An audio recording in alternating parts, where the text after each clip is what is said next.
प्यारे बच्चों, good morning. Rajput coaching centre में आपका स्वागत है। तो देखिए, पढ़ेंगे क्लास 11-12 के स्टूडेंट्स फिजिक्स लेसन आपका अभी 3 चल रहा है, 24 तारीख है। तो देखिए, आपका 10वां क्वेश्चन जो रह गया था वो देखेंगे आप। जो है 22 तारीख को ही आपकी स्क्रीन पे हमने 10वां क्वेश्चन दिखा दिया था। आप उस किताब में से देख लीजिए, उसी वीडियो में से आप उतार लीजिए या किताब सामने रखिए। देखिए, या आप देख लीजिए 10वां क्वेश्चन,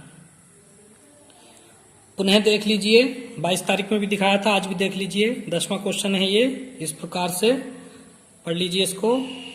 देखिए, प्रतिरोध एस दे रखा है, संतुलन बिंदु सिरे ए से, ये एल का मान है, लंबाई है, ये लंबाई पर प्राप्त होता है। तो आर का प्रतिरोध ज्ञात कीजिए।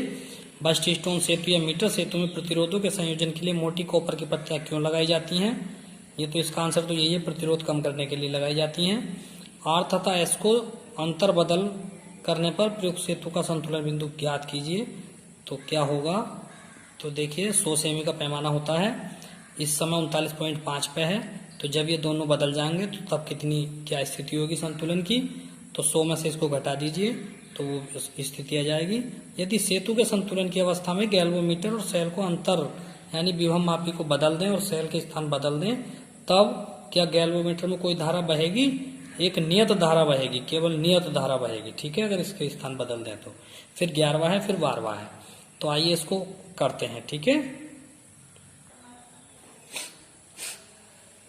क्वेश्चन नंबर 10, पहला खंड करेंगे हम इसका। तो देखिए, दिया है एस, प्रतिरोध एस जो है 12.5 ओम है और प्रतिरोध आर का मान हमें ज्ञात करना है और लंबाई दी है इसकी 39.5 सेंटीमीटर। ठीक, तो हमें जो है सूत्र से ज्ञात करना है।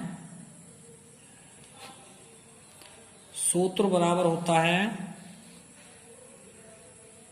आर बटे एस बराबर एल बटे 100 माइनस एल। तो एल बटे, यहां आर ले लेंगे तो आर बराबर एल बटे 100 माइनस एल बराबर इंटू एस। ये बटे का एस जो है इधर ये गुणा में आ जाएगा। अब इसके मान रखेंगे, एल का मान 39.5, ये 100 है, 100 सेमी का पैमाना होता है पूरा। जो मीटर सेतु आपको बनवाया था आपको याद होगा, चित्र था मीटर सेतु। 100 माइनस 39.5, ये एल का मान है, ये एस का मान है। पॉइंट से पॉइंट हटा देंगे हम, गुणा 12.5 है तो ये 395 बटे 605 आएगा। और जब इसको हल करेंगे तो 8.2 ओम आंसर। उसके बाद इसका सेकंड पार्ट था, सेकंड पार्ट में पूछा गया है यदि संयोजन तारों के प्रतिरोध को कम करने के लिए तांबे की मोटी पत्तियां लगाई जाती हैं। क्वेश्चन ये था कि संयोजन में मोटी पत्तियां क्यों लगाई जाती हैं? क्योंकि जब तार मोटा होगा तो उसका प्रतिरोध भी घट जाएगा, क्योंकि प्रतिरोध बढ़ने से धारा कम बहती है।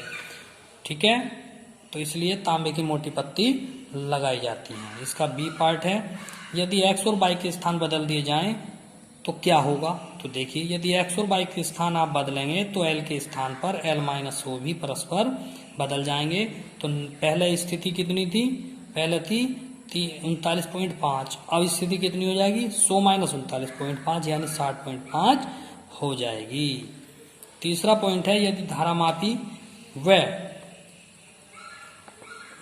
सेल के स्थान बदल दिए जाएं तो क्या होगा? यदि धारा मापी व सेल, ये सेल है, सेल की स्थिति बदल जाए तो संतुलन बिंदु की स्थिति वही रहेगी, जबकि सेतु की सुग्राह्यता बढ़ जाएगी। अर्थात उसमें जो धारा बहेगी वो नियत धारा बहेगी, बिल्कुल नियत। तो गैल्वोमीटर जो दर्शाएगा वो एक नियत धारा को दर्शाएगा। तो देखिए, करते हैं 11वां क्वेश्चन।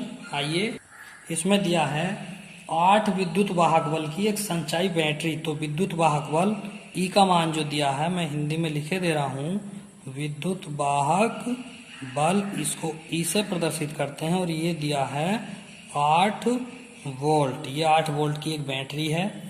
ई बराबर हो गया 8 वोल्ट। ठीक है, और बिंदु पढ़ते हैं तथा आंतरिक प्रतिरोध, देखिए इसको आंतरिक प्रतिरोध, और आंतरिक प्रतिरोध को छोटे r से प्रदर्शित करते हैं, और ये दिया है 0.5 ओम। 8 वोल्ट की बैटरी है जिसका आंतरिक प्रतिरोध 0.5 ओम है।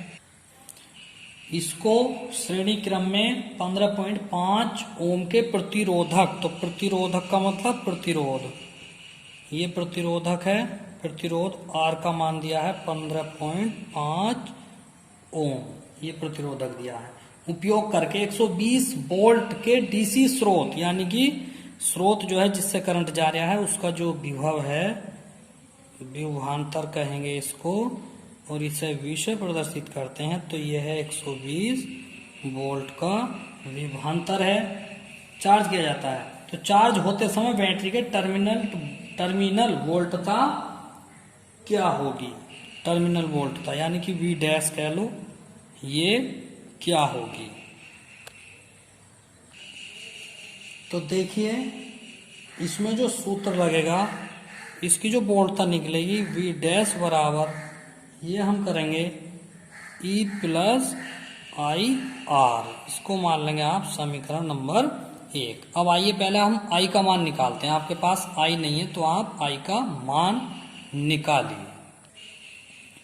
तो I बराबर होगा V माइनस ई बटे प्रतिरोधक, यानी कि पूरा प्रतिरोधक, कुल प्रतिरोध कितना, कुल प्रतिरोध यहां से निकाल लेंगे तो ये होगा कुल प्रतिरोध। तो I बराबर V का मान है 120 माइनस ई का मान है 8, और जो प्रतिरोधक और ये कुल प्रतिरोध कितना आएगा, 15.5 का तो प्रतिरोधक है और 0.5 का आंतरिक प्रतिरोध है। तो ये हो गया 120 घटाइए तो 112 बचेगा, और ये हो गया 16, तो 16 सत्ते होते हैं 112, तो I का मान आ गया 7 एम्पियर। तो I का मान समीकरण 1 में रख दीजिए। तो I का मान समीकरण 1 में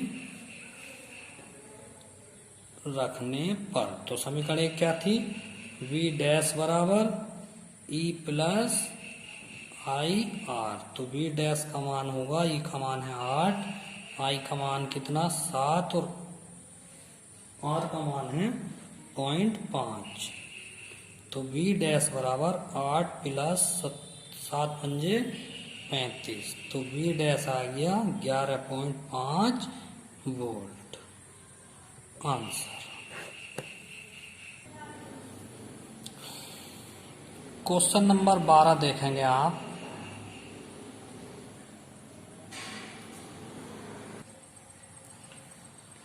क्वेश्चन नंबर 12 देखिए, किसी पोटेंशियोमीटर, पोटेंशियोमीटर का मतलब है विभव मापी, तो किसी विभव मापी व्यवस्था में 1.25 वोल्ट विद्युत वाहक बल, तो विद्युत वाहक बल E, विद्युत वाहक बल E का जो मान दिया है वो दिया है, तो इसे E1 मान लो, 1.25 वोल्ट।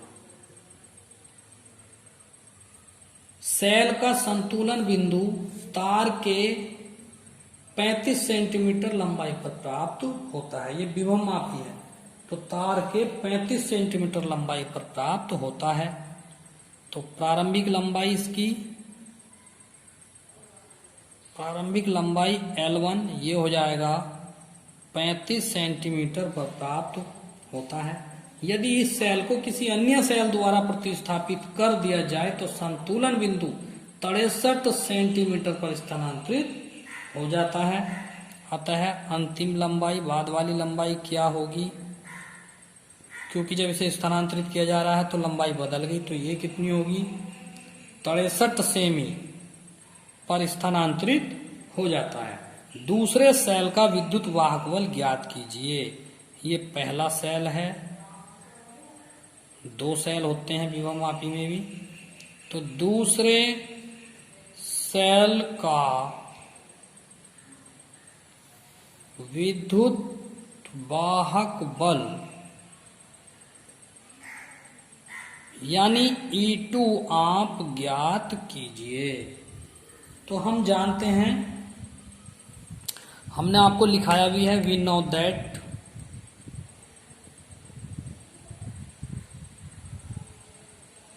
हम जानते हैं क्या, E1 बराबर होता है KL1 और E2 होता है KL2। तब E1 बटे E2 बराबर होगा KL1 बटे KL2, ये सूत्र होता है। तो E1 बटे E2 बराबर होगा L1 बटे L2। अब इनके मान रख लीजिए। E1 का मान है 1.25 और E2 का मान हमें निकालना है। तो L1 का मान जो आएगा 35 और L2 का मान है 63। यहाँ हल करेंगे, आइए। तो हमें चाहिए, तो 35 E2 बराबर होगा 1.25 गुणा 63। तो E2 बराबर आएगा 1.25 गुणा 63 बटे 35। तो E2 बराबर, जब इसे हल करेंगे तो E2 का मान इसे हल करने के बाद 2.25 वोल्ट हो जाएगा। आंसर